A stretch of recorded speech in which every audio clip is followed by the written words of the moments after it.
Hey everybody, it's Tony Sweet and Captain Ron on Truth Be Told. We are here just a couple days out from Conscious Life Expo, and we have some amazing guests that's going to be presenting at Conscious Life Expo. So make sure you get here to LA. If not, you're missing out on a lot of great speakers and workshops. But we have Dr. JJ and Dr. Desiree Hertak are the Academy of Future Science. The Dr. J.J. Hertak is the author of numerous books, including The Keys of Enoch, which I love that name. Together, the Hertaks have written several books, including their latest entitled Giza's Industrial Complex, and with James Brown, not the singer, I'm sure, and also Mind Dynamics with Elizabeth, I'm going to say her name, Rosher. Good guess. All right. Well, let's please welcome to Truth Be Told, Dr. J.J. and Desiree Hertak. Thank you so much for being here. It's great to be with you and to reach around the world through your program. And of course, everybody's excited. New discoveries.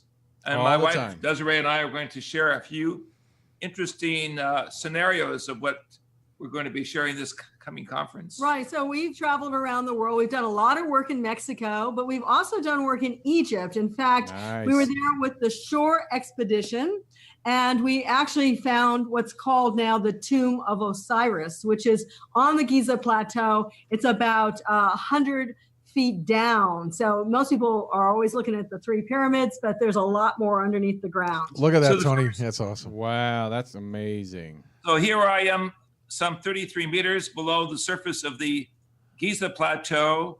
You will see a small remote device. This is ground penetrating radar. And I'm pointing with my finger at the lid of the Tomb of Osiris. This was popularized by Zahi Hawass in 1999 with a Fox release, but we beat him by 2 years. Because he was the head honcho of Egypt's archaeological group, of course, we were pushed to the side. They took over with the massive archaeological teamwork. But we initially discovered the tomb, the lids. He did mention that, though. Didn't he actually, Hawass actually said a team went there before me. He didn't say the name, but he did say that, didn't he? Exactly. He said that on the Fox special because really we have the permits for everything but for excavation. So we had the ground penetrating radar. We did a lot of the stuff. You have to be watched all the time when you're there, which is normal. But yeah, and then when we said, can we excavate? They go, no, we'll do it. Right. You know, Right. We'll take the credit for the good part. Yeah. That's really exciting. It is. In fact, it's an area that hasn't been discussed for quite a few decades, only because there's so many underground labyrinthine extensions that have to be understood.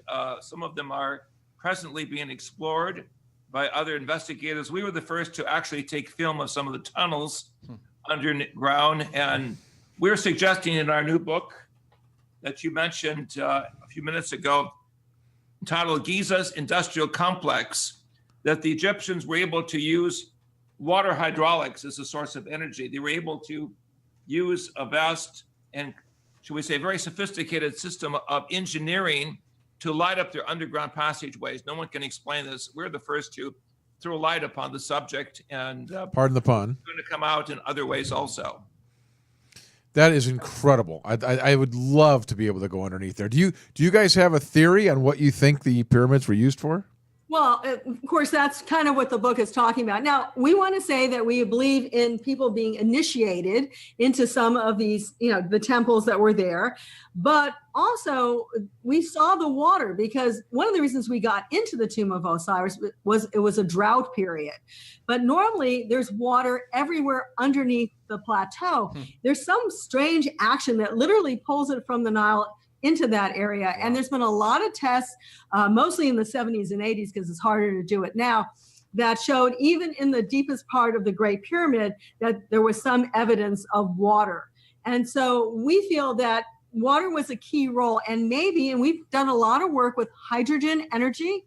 And there's also something called Brown's gas, which is an oxyhydrogen mixture that some truck companies are using even up in Canada to get better fuel, that you can actually take and split water with solar energy and be able to then run things from hydrogen gas. So maybe that strange light bulb that they found that's also on the side of the wall in Dendera area, maybe just were running off of types of hydrogen gas. Wow. Pretty amazing. So we Let me see if I have, can find that. There it is, Tony. Yeah. Dr. Platt Flanagan, who was and is an amazing scientist. He's now in South America, but he wrote a little introduction to the book saying Wow. that for the Recommendation. Yes. first time in 2,000 years, we have come closer to seeing how saltwater batteries were used as an energy source. And we proved this with our work. On the screen that you just saw a few seconds ago was this amazing flask that the Swiss and German engineers put together in the year 2000 to show that it was possible for the Egyptians to create a gas within a flask and use this possibly as an energy source. Right. So they took this symbols off the wall, literally created a three-dimensional structure. And Van Dounigan, in his, who's going to be at the conference as well, in his pictures and stuff, was able to show that it worked, that literally with a little gas, the whole light bulb lit up. And now, how did they take and make great artist paintings? This is one of the big questions of Egypt, underneath the ground. And a lot of the tombs are under the ground, but you don't see any soot. So there must have been some structure. But what we also like to point out is the Russians have done a lot of work with what's called energized water or energy water. And it seems that you could actually drink it for health purposes. You can put it into the Nile or put it into your agriculture. So they could have this energy water, energized water, to make the whole country a better place. This is amazing It is stuff. amazing. You know, I've heard theories of building the Great Pyramid. Obviously, is a question that comes up often. I've seen one theory is that they floated these blocks on water during the construction. Do you guys have any thoughts on that? You're talking about all this water over there. Well, actually, we have a YouTube that's up on our network that's from the 70s when actually the Nippon Corporation came and tried to build the Great Pyramid through primitive tools, like you would say. And the result was the Egyptian authorities made the Japanese tear down the so-called pyramid that they were constructing, ultimately through a helicopter and other things, because it was missing the point. They couldn't do it with primitive tools. They could only do it with modern tools. And even with modern tools, these are 2 or 3 ton blocks, it was a mess, and they couldn't do it very high. But on top of that, you don't only have block upon block. You also have very intricate, we'll call it air shafts. We call them star shafts because we think Orion had a lot to do with this. We can talk about that. Yeah. But they have these intricate shafts, and you just don't do that with primitive instruments. So we feel that really it was done by a higher technology. Exactly. Oh, this is interesting. So yeah, how do you feel it was built? Do you feel it was extraterrestrial, or do you feel it was what is your take on the construction? Well, there's 2 standard theories. One, the Egyptian historians and scribes speak of a golden era that was before the dynastic period, where the gods, we would call them now the cosmic cultures from outer space, visited Mother Earth and provided an understanding of the basic building blocks. The carbon atom, which is the basis of our physical body, is in the shape of a tetrahedron. So the essential building block of life, and for that matter, civil engineering, would be the pyramid construct you find in all cultures. So if you were coming from a distant star system and stopping over in your Lamborghini or your Maserati, you wanted to give people a sense of the future and a sense of who we are in terms of the anatomical constructs of life, a pyramid model would be the essential building block that you leave behind. And of course, the other possibility is that it was a remnant or the survivors of Atlantis, because it was not a primitive civilization that built these. In fact, we even show that the pyramid a little bit south of there at Saqqara actually has very sophisticated internal structures. I mean, you don't realize that because you're just looking at the outside and they say, oh, this is the older pyramid and the Great Pyramid was the next pyramid. But if you look inside the Saqqara pyramid, it's amazing. They have like tubes and shafts and everything like that, like it would be a type of energy plant. And we acknowledge the work of Christopher Dunn. Christopher Dunn thought it was an energy plant, most likely. Exactly. And so we have that possibility as well. And of course, the standard would be that simply in the early dynastic period, the 4th dynasty, there were the whiz kids on the sands of Egypt that dreamed of making this geometry work. And so the classical Egyptologists who teach at the major universities of the world simply say this was the gift of some very bright people in the Middle East that came out of, shall we say, higher states of awareness and put these geometries together. But you know, the whole book is really talking about the fact that in addition to the three pyramids that you normally see, I mean, there's also the Queen's pyramids, there's the solar boats, and there's an underground structure, the Tomb of Osiris just being one aspect. And again, it's 100 feet or 33 meters down. There's 3 tiers to it. And it doesn't make any sense if the bottom tier is mostly filled with water most of the time, that would mean nothing. I mean, that they just buried, why would you go 100 feet down Right. and bury somebody? I mean, really, unless you could use that as a storage container. I want to say this, though, for the listeners, and this is not some dream work that Desiree and I are coming up with. We are both scientists, researchers in archaeology, geology. We work with some of the best scientists and Egyptologists in the world, like the late Klaus Baer from the University of Chicago, Otto Schaden from the University of Minnesota. We've been able to work in other parts of the world, work, for example, in the Yucatan part of Mexico, and also under the Great Pyramids of Mexico City, we found also water. So water is one of the missing parts of the mystery of how the pyramids work as an energy collector and energy transmitter. It's an interesting reoccurring theme. You often find that even in other countries where they find these under the water. It's amazing. Exactly. So most recently, there was work going on in the area of El Castillo, which is the Chichen Itza big pyramid.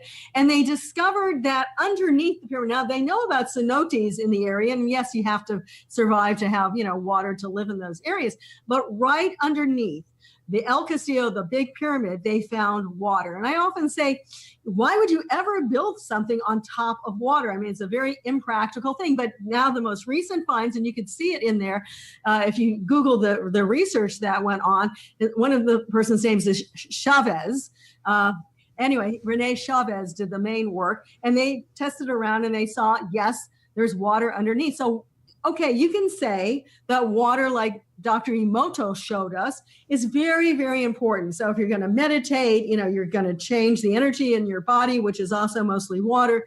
Water is important for, as I said, initiation, but you can also use it for other things as well. And if these places were energy technologies, I mean, even today, oftentimes we have water in the area of our major, like nuclear energy technologies, for example. That's a great point. That's a great point. You brought up the geometry of the Great Pyramid. What do you think about all the incredible math? Right. The math built into the pyramid is what I'm trying to say. You have phi, you have pi, you have all these other geometries that are connected with it. Even if you look at El Castillo, as you just showed, you have actually the whole 365 days. You have certain types of steps that count, plus the 4 sides. So they actually definitely are what Dr. Hurtak calls a future artifact, or in the Keys of Enoch, chrono monitors. And recent evidence was from the Japanese. They did a scanning pyramid looking for some cavities. But in addition to that, in the middle pyramid, they actually looked at the electromagnetic energy that was formed simply by the structure itself. And it's extremely powerful. And in our book called The Keys of Enoch, if you look at key 215, I'm holding this up right now, maybe you can see it. In Central America, there's a triangle between Chichen Itza, Guatemala City, and Tres Zapotes. And in this triangular area, the National Geographic engineers and others have found over 65,000 buildings and temples, pyramids, and underground pathways or path areas of exploration, suggesting a major civilization did exist there. Now, this was the source book that allowed Desiree and I to begin to explore a worldwide grid where pyramids throughout the world would signal where ancient civilizations existed and where higher intelligence, possibly cosmic intelligence, visited this planet in ages past. Right. So what National Geographic did is it looked at Tikal, which is one of the points on that map, and they did something called LIDAR studies, which is becoming very popular in terms of the scientific research of airborne penetrating radar where they can see underneath the jungle cover. And what they found was there's probably millions of people living there, even from the time of Christ till about 500 AD. And then it seems at about 500 AD that there was a drought followed, according to our personal research, by floods. And then that was the end of the real Mayan civilization. So it really had nothing to do with the Spanish conquistadors. There was then a post-classic Mayan that came up again around 800 AD. But at that time, and this is just some of the work of National Geographic, that you can see that there was, as Dr. Tech mentioned, roadways, there was tons of temples, people were living there, there was agriculture everywhere because there's a lake nearby, and they've looked at the lake. I mean, it turned the whole archaeological understanding of Mexico on its head, literally. This is exactly the question I was going to ask you.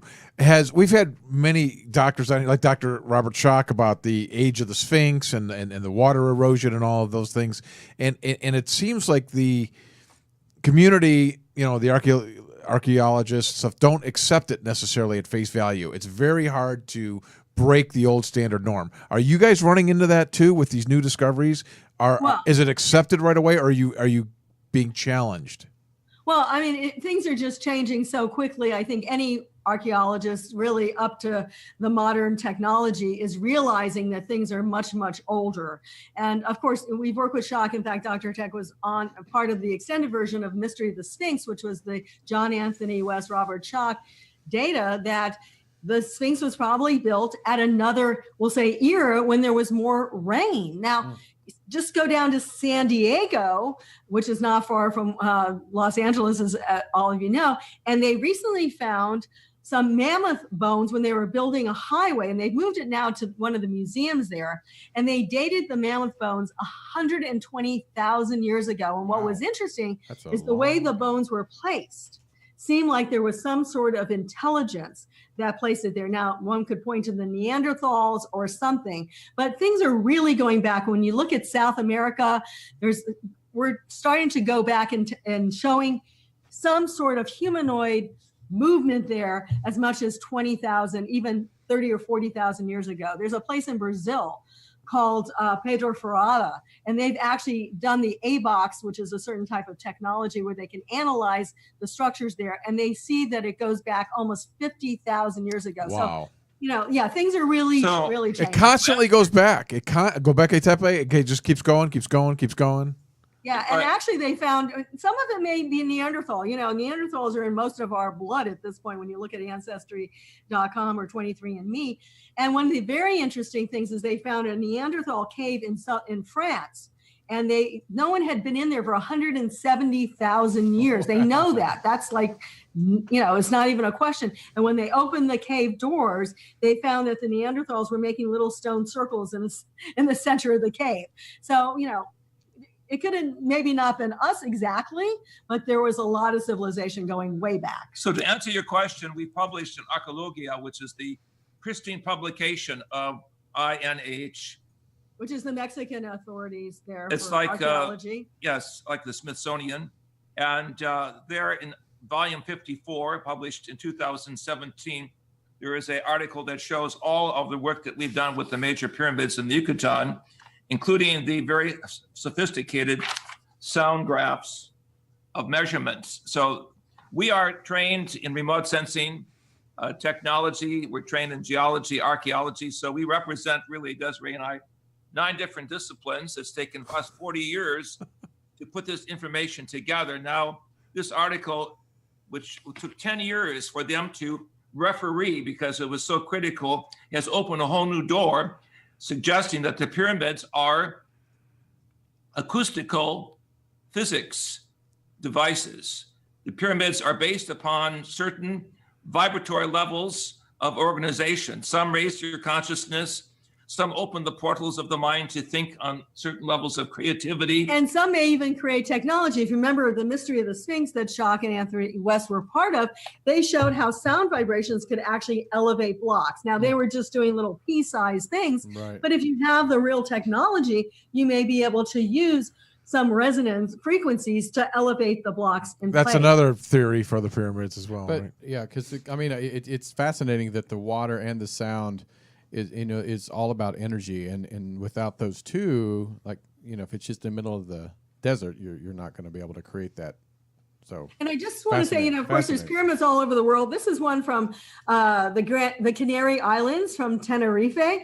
And one of the things is what's been seen around there, and also over the pyramids of Mexico, is extraterrestrial vehicles. So they, part of our talk is to talk about the fact that extraterrestrials actually are also over some of these areas. Mexico, of course, has massive sightings all the time.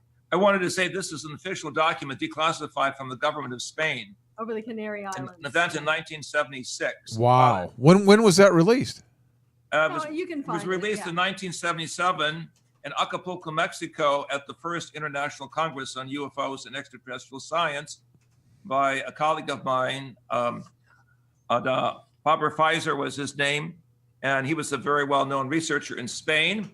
But essentially, that was the beginning of government research at the highest levels, releasing military photographs. We've seen, of course, recently what the U.S. Pentagon has done through CNN and other things a couple of years ago. But this was the first part of what we will call the chain of events from government disclosure that extraterrestrial, quote unquote, real objects are watching our human civilization and are, shall we say, maneuvering over historic places as if to call our attention to the work of our ancestors who had perhaps a more flexible cosmology, knowing that there were other life forms in the higher universe. It's interesting to think that those two things tie in together. Tony, these two are so versed in so many disciplines. I know. I feel like they're superheroes. It's like you have just this vast wealth of expertise in so many disciplines. It's fantastic. So what is your belief then? Why don't you tell us on extraterrestrial life? Do you believe that it's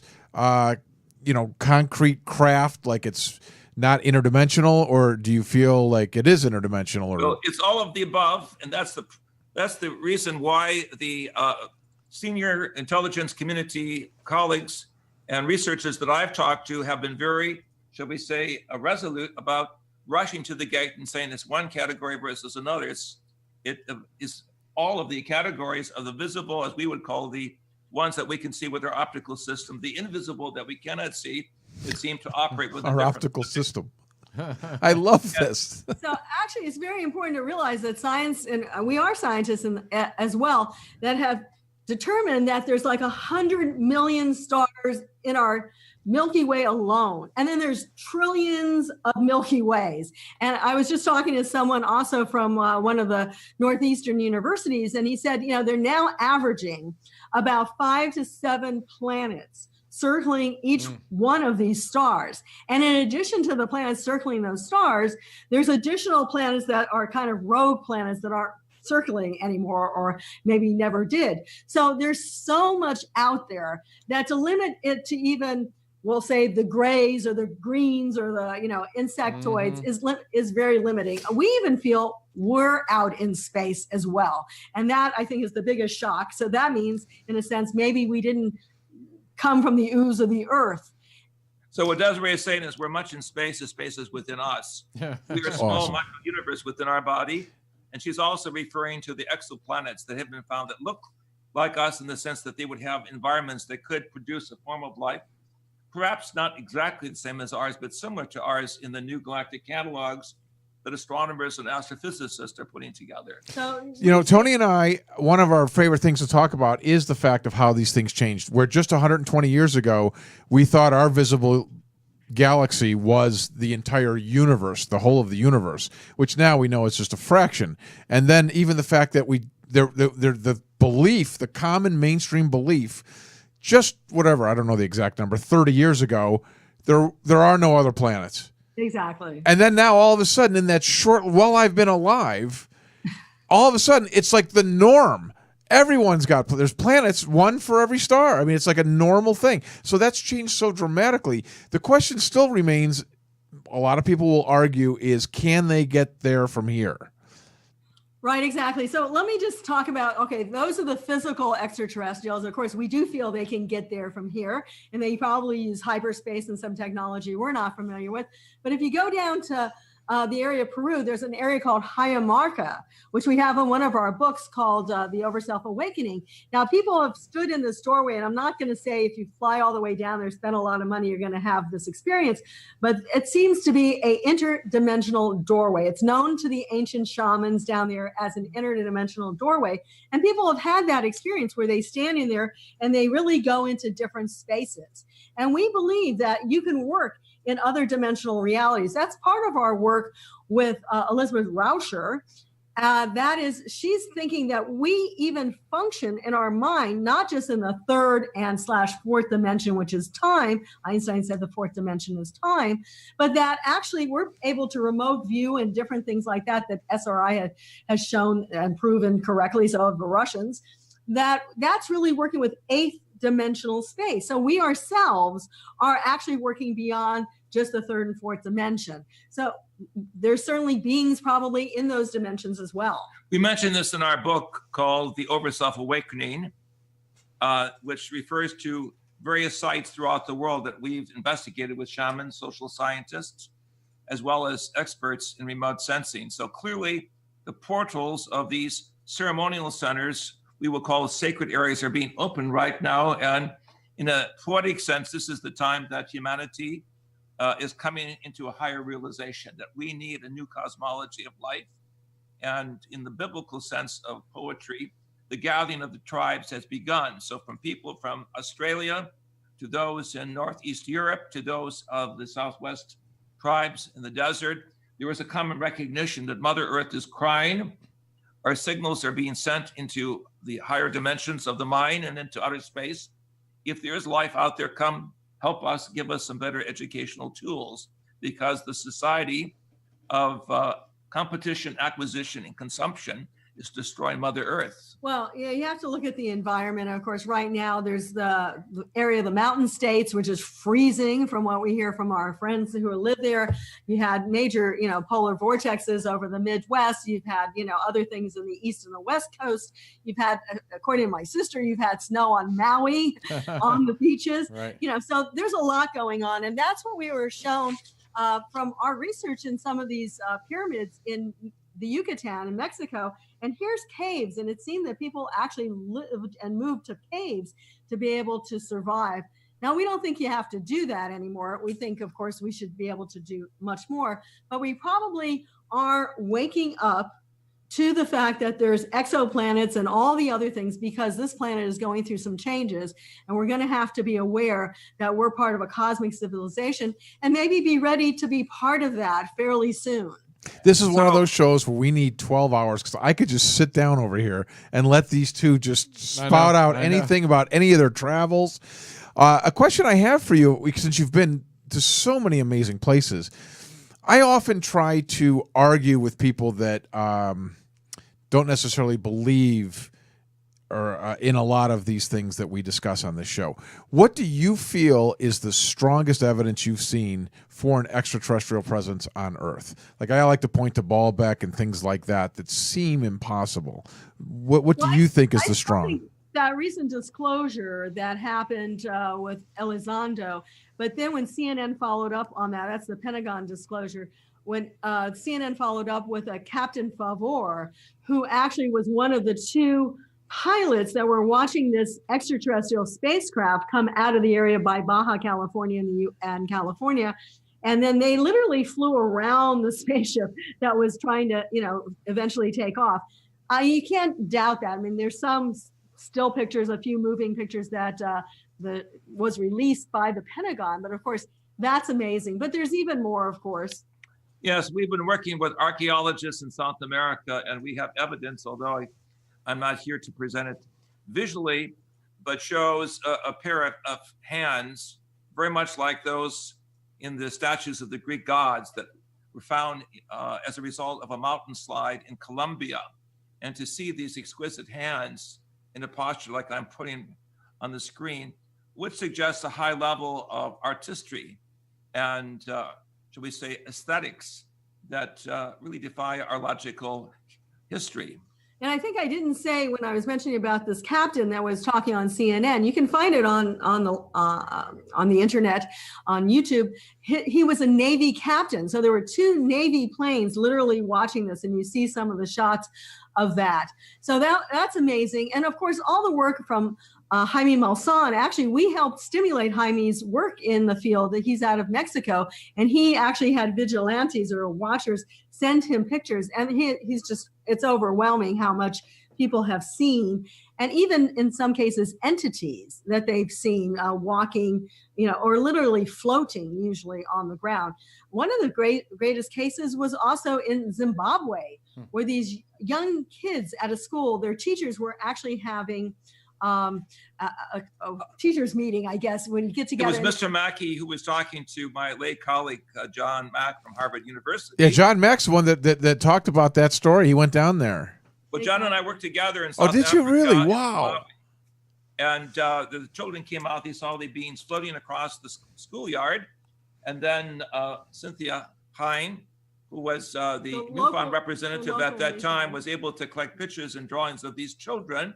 And so many cultures were represented by that schoolhouse, but they all basically gave the same idea that we had positive contact in the eyes of these children. And now a movie is coming out with that shortly. And we were at a recent MUFON conference when one of the girls, who actually was one of the people who encountered it live, was there. And she said she was a little mesmerized, but she was concerned about her brother. So she broke the mesmerizing glare and glance at this alien being that was there. And then she was able to break away and see how her brother was doing. And there we see some of the drawings on the screen. This is very important because it's a notebook, a journal of the young people of the world that are going to be the future leaders, who simply say no big thing. There are other life systems. Our ancient ancestors had it. They inscribed it in their drawings in Africa, in Central America, in the Middle East, the Far East. We're simply growing up in terms of a human family, recognizing we're not alone in the universe. And these great monuments and megalithic centers all give us insights into the fact that if our ancestors could accept this reality, that we're not alone, we should grow up and accept that. And I have to say, one other one also was in Peru, in Lima.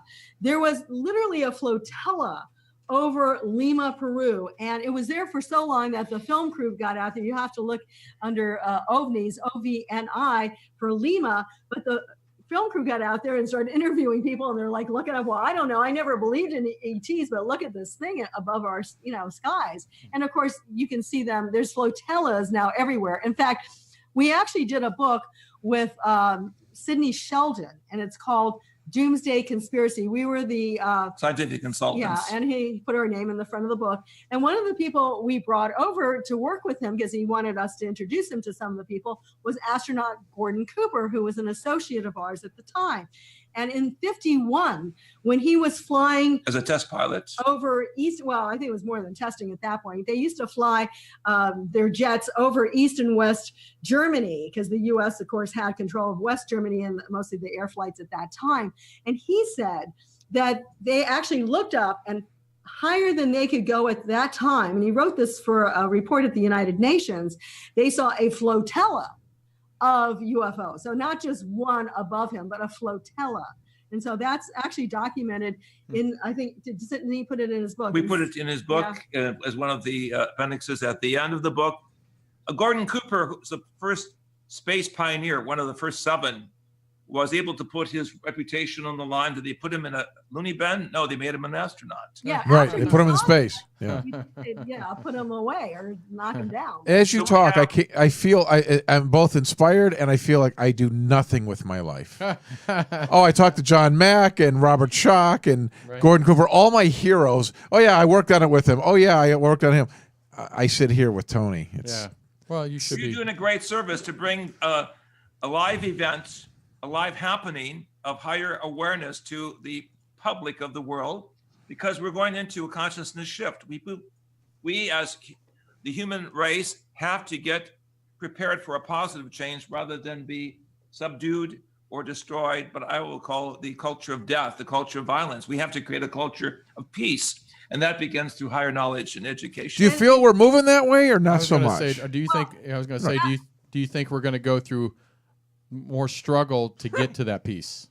Well, that's actually what the Keys of Enoch are all about, because Dr. Tech had this experience in 73 actually with, we'll say, ultra terrestrial being, a being of energy called Enoch, connected also with Metatron. And he was shown how we are, all sciences are being advanced to this point so that we are prepared for contact with not only extraterrestrials, but other levels of intelligence as well. And we feel that's why archaeology, that's why genetics, that's why astrophysics is all taking this quantum leap, because really we're being helped a bit to speed up our evolution. So we are prepared for these changes.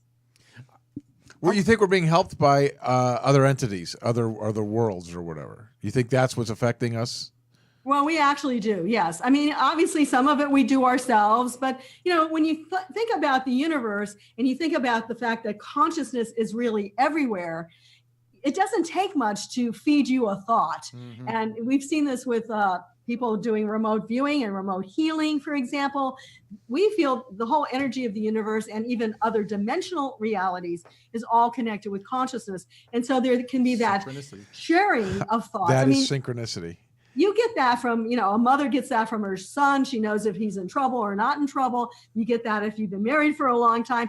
And we've worked with the indigenous people down in Brazil, and they actually sleep together, all together in a house or in a hut, literally 20, 30 people sleeping together. It's like Dancing with Wolves. They all sleep together. I don't know how they get along, and their minds start syncing up, like people living in a dorm room at a college. Some people realize what I'm saying, that you start picking up on other people's realities. So that's what life is all about. And it doesn't take much to give us the right insight to go find that genetic marker, or give us the right insight to know how to tweak the Hubble telescope to see more. So it's all that kind of stuff. And we're doing it ourselves as well, but we get some insight as well. The tremendous advancements in space engineering that have taken place in the 20th century and the 21st century show definitely that we have had scientists and engineers who have been inspired, and many of them would privately admit that they've had dreams or they've had insights clearly from some other source, some other place. So We often hear that. Even Einstein and others have said those kind of things where they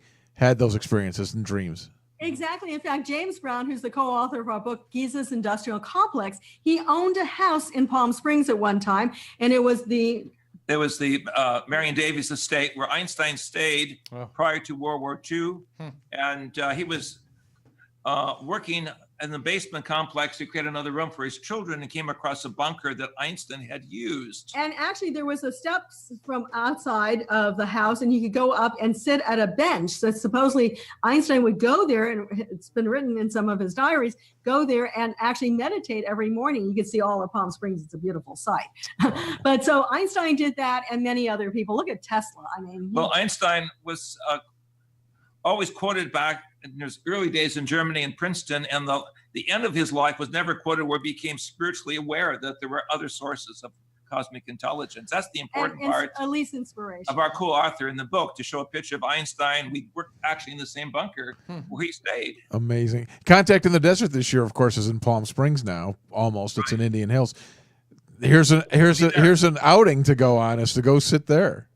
Right. So we actually, in fact, there's a movie out called Calling All Earthlings, because we knew George Van Tassel, and he created this dome Right. called the Integratron. And actually, one of the outings on Monday is our outing. It sells out very quickly, though. And we take people there, and it's like a sound bath. It's Tony Sweet was there last year.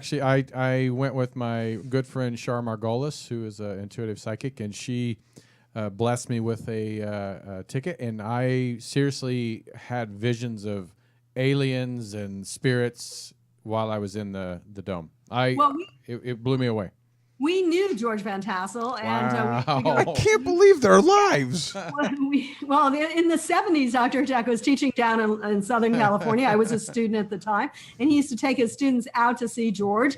And we met him and his wife, and we used to sit there, and George would tell us stories about his own experiences. And he let Dr. Jack and his team, our students, down into underneath the giant rock, which you could go to in the 70s.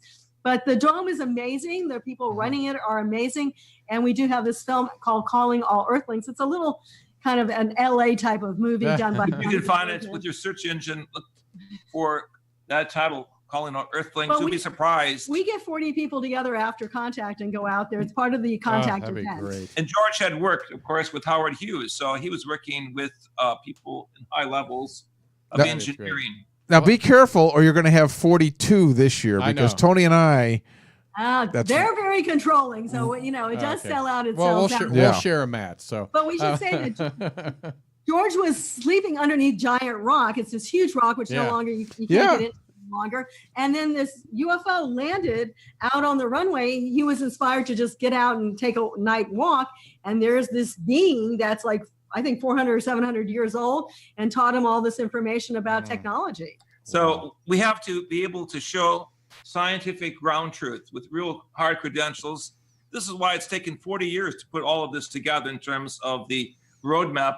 With the Keys of Enoch, explain of all of these pyramidal centers throughout the world represent a grid of information sources that could be drawn upon for better psychology, better sociology, better architecture, and ultimately a better human civilization if we connect the dots. Unfortunately, there are those who do not want to connect the dots, and they're in control of the mind games of keeping one group against the other. And so in a nice way, we need a higher psychology and cosmology to simply say, look, we're going to join a galactic family of nations. Let's get on with it and put away, shall we say, the negative side that always plays into the picture as to who's on first base or who's going to come up with the ground key of all of the information. No, we're all co-representations. And although we don't think all the ETs are positive and great, we feel if we did put away our weapons of war, we'd actually have more chance of contact. And right now, it seems that they're contacting individuals from England to South Africa, from Peru to China. So Would disclosure do this and bring people together and set the war weapons aside if there was a formal disclosure? I think it would have to be done with other contributors from other cultures showing more of a common sociology, a common philosophy that would be directed towards the best part of each culture contributing towards the big picture, the big mosaic. of course, Ronald Reagan at the UN I remember actually that. said that we would put away our weapons if we saw that, we're just a small part. And, the strange thing is, Ronald Reagan actually had an encounter. And we know about this because he was Didn't on he an have airplane. two? It was before, I think he was governor at the time. And then he went to a party in Yeah. Los Angeles. Yeah, I remember that. Shirley MacLaine was there. Lucille Ball was there. And he started telling people what he saw. Shirley believed him. Lucille Ball said, he's nuts. So, but still, he got to be president. So it's amazing. Him, So Jimmy Carter. all You're had hearing some contact. inside information now that's commonly not known. But even astronaut Mitchell, before he died, wanted me to tell the world, because we were friends, that we must not put weapons in space of mass destruction. We must realize the high frontier is a place where we can all come together and recognize that we're not alone. And he was very, very set in his ways at the end of his life, being able to talk to many conferences and simply say there are cosmic forces that were in the universe that we had to know more about. And so our message really in this conversation with you is simply join ranks with our brothers and sisters who recognize that we are part of the divine spark. We have, as it were, a wonderful history if we look more authentically at the contributions of all the great cultures that point to the space and the stars beyond our horizon, and recognize that we're just beginning to take our baby steps across the universe, ultimately to come to the realization that we're all cosmic citizens. And just to pull it all together, these sites, this is Tula in Mexico. We were just recently there. They are key vortex points where we believe contact in the past had taken place. And they seem to be at certain energy grid points on the planet that also are part of the activation of planet Earth into the next reality. And we feel climate change is part of that. You can look at politics if you want. I mean, maybe that's just a small bump in the road, but we feel we are waking up to our own reality, that we are part of a cosmic family, and there will be activation points throughout the globe, and the vortexes or pyramidal points are part of that. I want to ask a quick question, and I hope it doesn't throw us off topic too much, but I always wonder when we talked about Anunnaki, where came to Earth, used humans as slaves, and then left the Earth, and then inbred us into who we are today. But what about, what's your theory on, did they bring us or Neanderthal completely separate? Where did Neanderthal come from? Well, actually, we have a book called, it's the Keys of Enoch, but then we have additional keys outside of that book called Key 401, 402. 402 talks about our image. Right. We feel that the planet has been in touch with many different types of civilization, Anunnaki being simply one of them. One of them, okay. And we don't know if we're exclusively the playthings of the Anunnaki, because there were other beings that came down in areas like the Taklamakan Basin, which is central Tibet area and Asia, that really had higher information and wisdom that probably spread out from there. The Anunnaki, similar to some of the maybe Mormon philosophies, where maybe they came at some point and also manipulated people for certain realities. But other beings like the Neanderthals. Yes, are just one part of a larger picture. And of course, there's good and bad amongst all of us, even in space. And this is why there's 3 criteria that we generally suggest. One, the intelligence that one interacts with through new space law should give us information for the entirety of the human race, not a few elites of technology or ethnicism. Secondly, the knowledge should be consistent with the teaching of the great prophets, to love the divine and to love your fellow man, your fellow human. And thirdly, there has to be a higher love resonance of unconditional love that one feels. There's no sense in going into alliance with robotic beings and simply diminish and destroy the human race. We have the Adamic image. We have a higher seed. And those of you who can read the Keys of Enoch will recognize, in my brief contact experience, I was shown that there are others that represent the light and the wisdom behind the great thinkers, mystics, and philosophers that have shaped world civilization. And there's a slight chance that our planet in the way distant past were run by reptilians. I mean, certainly the dinosaurs had control for a long time. So there's different beings that come from time to time. We seem to be in control now. And we don't think that every animal on this planet has been evolved here. Some of it was engineered and brought here. Look at that giraffe. I mean, beautiful animals. But again, speculation is easy. We want people who see this program and dialogue to realize there's a whole new library of information by credentialed investigators who've been out in the field for 30, 40 years. Let's put a library of information together that works rather than simply philosophy. You guys are as credentialed as anyone I've seen. Did you say you had your own contact experience? Well, he had a unique experience in 73, and then we saw a lot of things after that in terms of whole light beings and also light ships. But I want to go back one more time to your question, because now very credible scientists have come forward in the concept of panspermia, which means that cells and life forms came from outer space. And the one place that they've actually pointed to is the octopus. Because they said that used to think that octopus came out of those like kind of spiral shell animals and stuff. They say, no, they can't trace it. So there's a whole group of very credible scientists saying the octopus came here through panspermia. So if the octopus can come here, maybe other life forms can too. Can we, before we get out of here, can we ask a quick question from the chat room here? Do you guys have any knowledge of Antarctica and ancient civilizations under the ice down there? There's been a lot of talk about that in the last couple of years. Well, I would say one thing. We used to work very closely with Elizabeth Clark, and she wrote a book called Beyond the Light Barrier. And she wrote it in the 70s, even though her experience was in the 50s. And we often have quoted this at Contact in the Desert. She said that the civilization she was in touch with, which was from Alpha Centauri, which happens to be the nearest neighbor star. You didn't know this back in the 50s, as you pointed out. But anyway, she was talking about this way before science understood it, but they had a base in Antarctica. So that's all we'll go. We said, we haven't been there. We haven't been looking around or anything like that.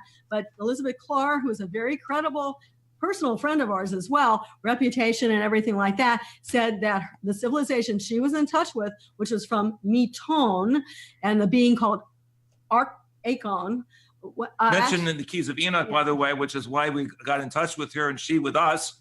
And she showed us correspondence that Russian, German, and British scientists had been in touch with her, even though she was considered officially crazy. So a lot of these stories around Antarctica, in our opinion, are a bit of the fanciful dialogue of a lot of newcomers. I think the research has to be more thoroughly investigated. But her contact was in South Africa. That's where she had it on the Drakensberg Mountains, which, by the way, was like the last scene of the movie, the 2012 movie. They went and landed in the Drakensberg. But anyway, she said that that's where their base was and that they don't live there that much anymore because they really don't like the environment here, that they had a bad problem with the environment thousands and thousands of years ago. That's why they moved, and that they occasionally come back, and that's basically where their base is. If they didn't like it 1,000 years ago, imagine now, right? Several Like thousand. Tony's giving me the signal that we're out of time. Yeah, I'm about we to are kill out of him. I've time. never been more angry at him But- than I am right now. But for the people that are local, you're going to be able to go to Conscious Life Expo this weekend at the LAX Hilton. So could you tell us what you're going to be talking about? Well, it's similar. It's going to be vortexes and points of ascension. We're talking on Friday night at 6 o'clock in the evening. It's a free lecture, and we have a great time there every year. So looking forward to it. Well, I hope we get the opportunity to meet you because I thoroughly enjoyed this. I feel like you guys are like Siri. I just call anything out. What about under the ice? What about the pyramid? And you have this knowledge about it. It's really, really impressive, and I really thoroughly enjoyed this hour. I'm sure our audience did as well because it's just really great here, and you guys are so well versed in this stuff. It's fascinating. I can't wait to look at more of your stuff. Well, love to all Thank of you. you. Keep looking up That's and right. keep the higher faith.